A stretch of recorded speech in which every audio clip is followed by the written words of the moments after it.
নমস্কার বন্ধুরা, SP cooking হাউসে আপনাদের সবাইকে স্বাগত জানিয়ে আজকে আরেকটা রেসিপি নিয়ে আমি চলে এসেছি। রেসিপিটা দেখুন, আজকে আমি ডিমের কোফতা তৈরি করে আপনাদের দেখাবো। ডিমের কোফতা তৈরি করার জন্য আমি এখানে 3খানা ডিম নিয়েছি, 2টো আলু সেদ্ধ করে নিয়েছি, কিছুটা বেসন নিয়েছি। তাহলে এবার আমার সাথে থাকো, পুরো ভিডিওটা দেখতে থাকো। প্রথমে ডিমটা গ্রেট করে নেবো। বন্ধুরা, ডিমগুলো সব গ্রেট করে নিয়েছি, এর মধ্যে আলু সেদ্ধটাও মেখে নেবো। পরিমাণ মতো লবণ দিলাম, অল্প করে লঙ্কার গুঁড়ো দেবো,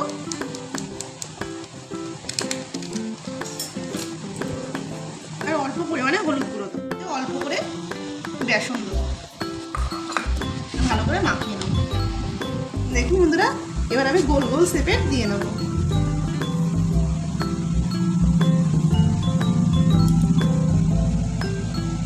দেখুন বন্ধুরা, আমি কোফতাগুলো তৈরি করে ফেলেছি, এবার আমি ভেজে নেবো। এক এক করে সব ভেজে দেবো। ডিমের কোফতাটা ভাজা হয়ে গেছে, সব এইভাবেই তুলে নেবো। বন্ধুরা, আমার তেলটা গরম হয়ে গেছে, তেলে কিছুটা গোটা জিরে দেবো, গোটা গরম মশলা দেবো, পেঁয়াজটা ভাজা হয়ে গেছে, আদা রসুনের পেস্টটাও দিয়ে দেবো। ভাজা ভাজা হয়ে গেছে, এবার জিরে আর গোলমরিচের পেস্ট দিয়ে দিলাম, টমেটোর কুচিটাও দিয়ে দেবো। ভালো করে মশলাটা কষিয়ে নেবো। মশলাটা কষানো হয়ে গেছে, এবার পরিমাণ মতো লবণ দেবো, পরিমাণ মতো হলুদ গুঁড়ো দেবো, পরিমাণ মতো লঙ্কার গুঁড়ো দেবো। আপনারা যেমন ঝাল খাবেন ঠিক তেমনই লঙ্কা দেবেন। এবার আমি অল্প করে জল দিয়ে মশলাটা একটু কষিয়ে নেবো। মশলা দিয়ে তেলটা ছেড়ে গেছে, মশলাটা ভালোভাবে কষানো হয়ে গেছে।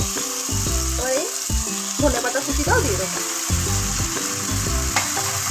এবার পরিমাণ মতো জল দেবো, এটা গ্রেভি তৈরি করবো, তাহলে আমি বেশি জল দেবো। একটু ঝোলটা ফুটে উঠেছে, কোফতাগুলো ভেজে রেখেছি, এগুলো দিয়ে দেবো। বেশি ফোটাবো না, অল্প করে দিয়ে নামিয়ে। ডিমের কোফতাটা আমার তৈরি হয়ে গেছে, এবার গরম মশলা দিয়ে আমি নামিয়ে ফেলি। বন্ধুরা, আমি 3খানা ডিম দিয়ে কত সুন্দর একটা ডিমের কোফতা তৈরি করে আপনাদের দেখালাম। বাড়িতে যদি অল্প ডিম থাকে, এরকমভাবে আপনারা বানিয়ে একদম খেয়ে দেখবেন, পরিবারের সবার হয়ে যাবে। যদি ভালো লাগে অবশ্যই কমেন্ট করে জানাবেন, লাইক করবেন, শেয়ার করবেন, সাবস্ক্রাইব করবেন। আজকের ভিডিওটা এই পর্যন্ত।